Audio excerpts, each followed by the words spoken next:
Sering ya kita merasa kayak nggak didengerin, apalagi pas kita curhat.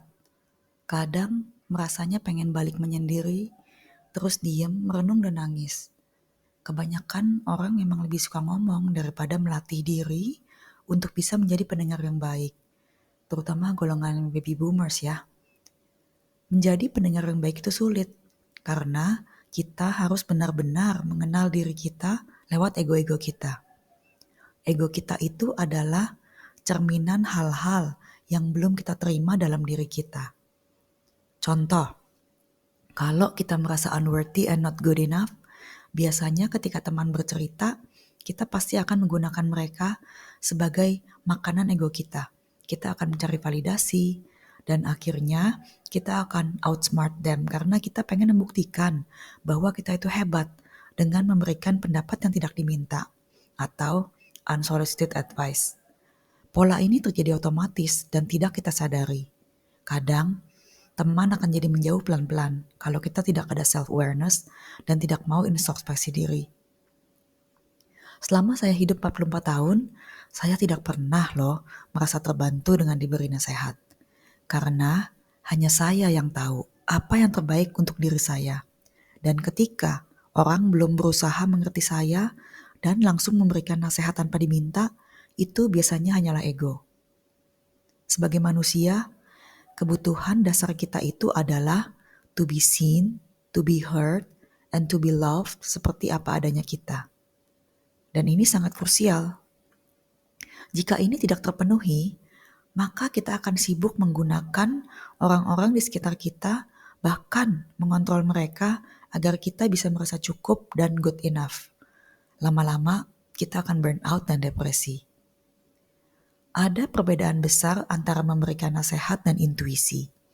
Jika ada nudge atau dorongan from your gut or your heart, saya akan senang menerimanya karena rasanya manis. Sedangkan memberikan nasihat sebelum benar-benar mengerti duduk persoalannya, itu hanyalah pure ego dan tidak akan membantu orang lain. Dengan menjadi pendengar yang baik, kita itu berkontribusi kepada evolusi manusia dan dunia. Karena perubahan terbaik adalah perubahan dari dalam diri sendiri. So, gimana sih jadi pendengar yang baik?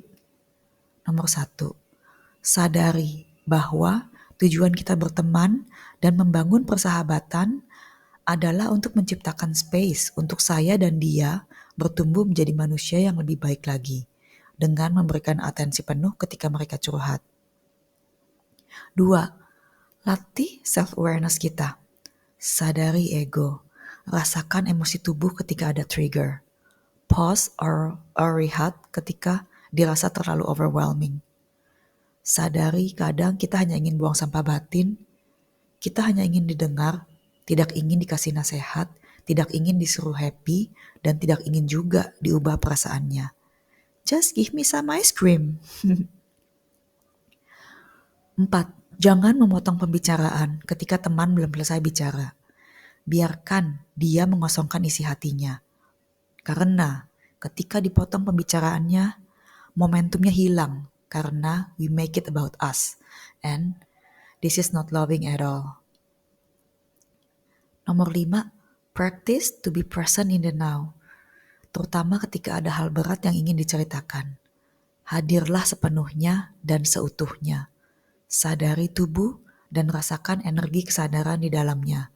Dengan begini, kita akan menjadi tonggak yang kuat dan stabil yang akan sangat berguna ketika ada badai kehidupan. Energy speaks louder than words.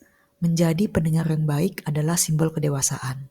Semakin dewasa, maka orang itu akan bisa hold space for everything, and thus become a good listener and a good citizen of the world. So, mulai sekarang yuk